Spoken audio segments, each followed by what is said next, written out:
Bonjour tout le monde, à mon tour de prendre la parole pour vous remercier d'être ici. Remercier aussi les gens du REOC d'avoir accepté de co-organiser avec nous ce colloque-là pour les 15 ans de la chaire.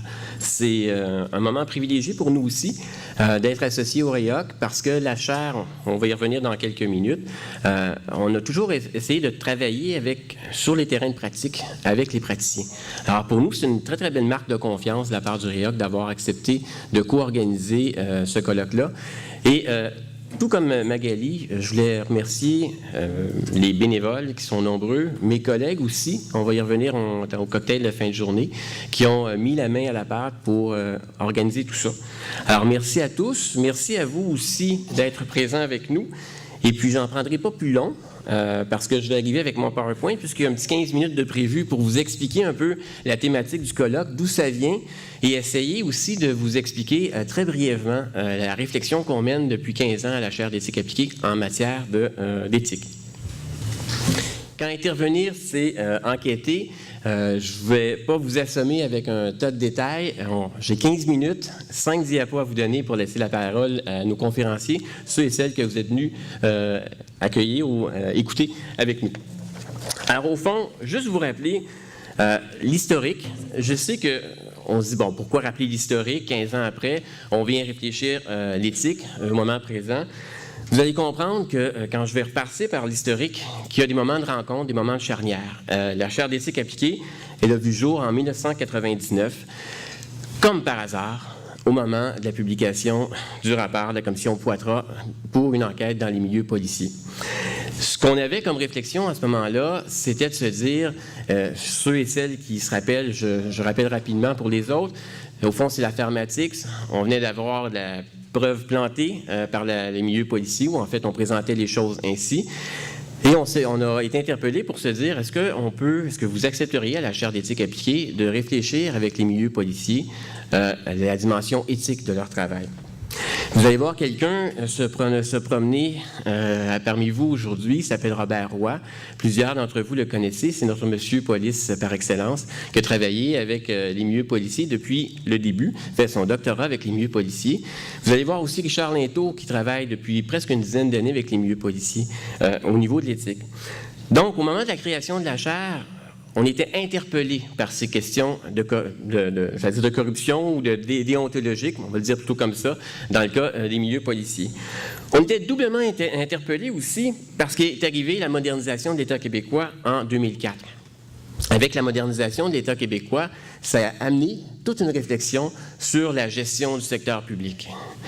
Je ne sais pas vous, mais moi, quand je regarde aujourd'hui, en 2014, la commission Charbonneau, qui réfléchit la corruption dans les milieux gouvernementaux, dans les marchés publics. Quand j'entends parler du rapport qui vient de sortir, le rapport Ménard, même si tout le monde le critique, il y a encore, en 2014, une espèce de convergence pour réfléchir ces dynamiques-là. D'entrée de jeu, quand on a commencé nos travaux, on s'est dit que la réflexion éthique emprunte à l'enquête, qui passe par l'observation, la formation pédagogique et la réflexion politique. Les trois chantiers étaient là dès le départ.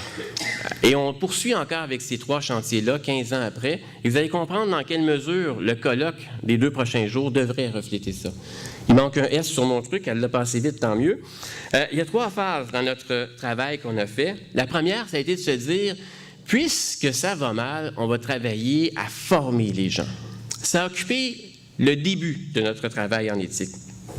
Ça a été le premier chantier, je l'évoquais tantôt, avec les milieux policiers, avec les ministères, les organismes. Mais la formation, d'abord, pour nous autres, était une affaire d'un des conférenciers de cette journée, en fin de journée, de comment on prend une décision. Je ne sais pas vous, moi en tout cas, quand j'écoutais les témoignages de la commission Charbonneau, je me suis souvent dit, Bébites, ils ne l'ont pas vu passer.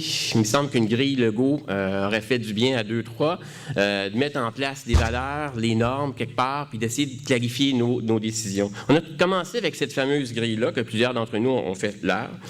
Et puis on s'est rapidement, malgré la qualité du travail de notre collègue, rapidement rendu compte qu'on a beau travailler avec des personnes, si on les met dans des situations structurelles, qui dépassent leurs compétences, ça ne fonctionne pas. Ça a été rapidement le deuxième enjeu de notre travail, celui qui a tourné autour des institutions et des organisations. C'est le point 3. Ça devrait arriver. Notre point 3 arrive. Parfait. Ça a été notre second chantier. On a entendu parler dans les derniers mois des chartes des valeurs dans un contexte tout autre. J'interviens en milieu institutionnel depuis 15-20 ans. Et les chartes des valeurs, moi j'ai vu ça arriver dans les milieux hospitaliers avec les fameuses missions valeurs. Il y a de cela une quinzaine d'années déjà. Alors on n'a pas inventé la roue non plus. On s'est dit il y a quelque chose d'intéressant là.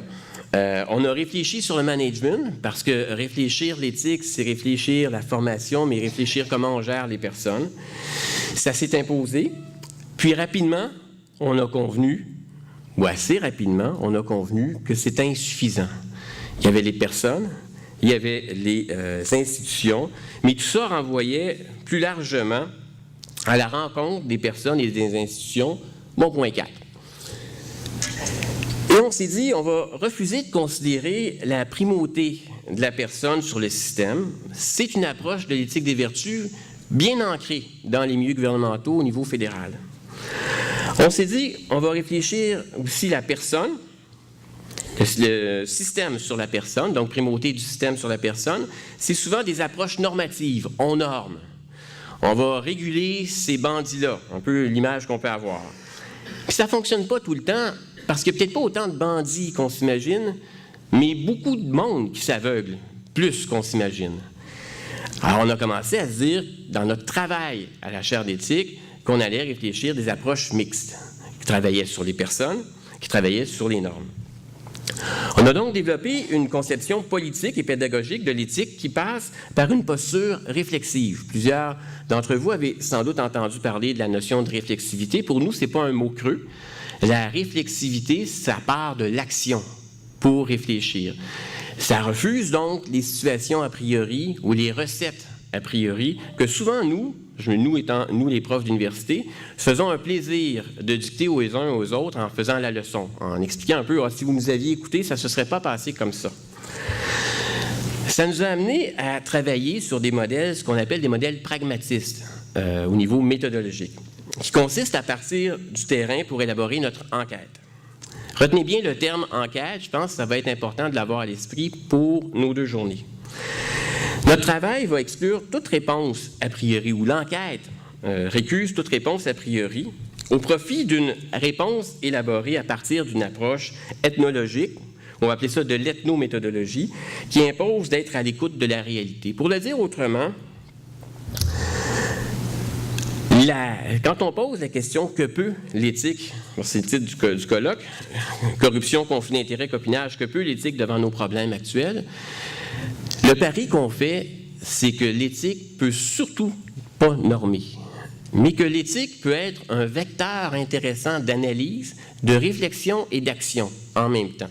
Et c'est un peu le pari qu'on va faire dans les 2 prochaines journées, en se disant qu'on va arriver d'abord à essayer de comprendre le phénomène de corruption. Ça, c'est notre matinée où on a demandé à 3 conférenciers de venir nous planter le décor, M. Paquet, M. Beaupré, M. Scapin, pour nous expliquer le phénomène de la corruption ou différents aspects du phénomène de la corruption dans la gouvernance, dans les modes de l'OCDE et aussi avec ce que l'UPAC a fait comme travail sur le terrain. Si notre compréhension de la méthode est bonne, il faut non seulement comprendre, mais aussi discuter des modèles. Ce colloque-là, pour moi, est intéressant à bien des égards, parce qu'on a des conférenciers de qualité, mais aussi on a des participants ou des participantes de très grande qualité, c'est-à-dire vous. Et on pense que vous avez des choses à nous dire aussi, puisque dans la perspective de la réflexion éthique, ce n'est pas l'expert qui dit quoi faire, mais c'est l'expert qui écoute, qui réfléchit, qui accompagne. Donc, l'après-midi va être consacré à un forum. Mes collègues vont vous en expliquer les modalités tantôt, de discussion pour partir de ces phénomènes-là, les discuter entre nous. Et on va terminer la journée avec M. Legault pour nous expliquer la formation, mais quoi encore? Hein? Comment former? Ça, c'est notre première journée.